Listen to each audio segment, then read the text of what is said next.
Hello යාළුවනේ සාදරයෙන් පිළිගන්නවා විශ්ව සංගය YouTube channel එකට. ඉතින් අද අපි කතා කරන්න යන්නේ ග්‍රහක තීරය ගැනයි. අප සෞර ග්‍රහ මණ්ඩලයේ දක්නට ලැබෙන තවත් සුවිශේෂී කලාපයක් ලෙස ග්‍රහක තීරය සඳහන් කළ හැකියි. මේ පවතින්නේ අඟහරු හා බ්‍රහස්පතිගේ කක්ෂයන් අතරයි. මේ ගණනය කළ නොහැකි තරමට ප්‍රමාණයක පැහැදිලි හැඩයක් නොමැති ග්‍රහක කැබිලි පවතිනවා.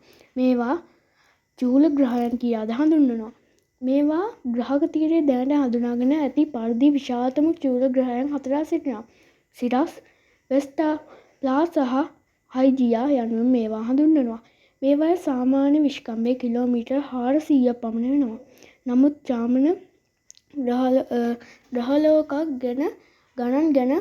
ගණන සිරස් විශ්කම්භයෙන් කිලෝමීටර් 950ක් පමණ වෙනවා.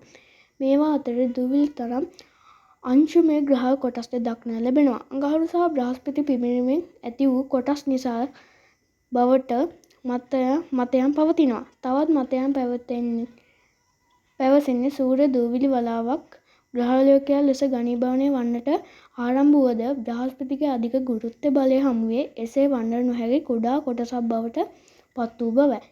ඉතින් යාළුවනේ මේ ග්‍රහක තීරයේ ඇතැම් කැබිලි මෙම තීරයේ හරිදමා සෞර ග්‍රහ මණ්ඩලයේ අභ්‍යන්තරයට ඇදී යන අවස්ථාද දක්නට පුළුවන්. උල්කාපාත හෝ උල්කාශ්ම ලෙස අනෙකුත් ග්‍රහලෝක මත මේවා පතිත වෙනවා. ග්‍රහලෝක නොවුනත් මෙම ග්‍රහක තීරයද සූර්යය වටා ගමන් කරනවා.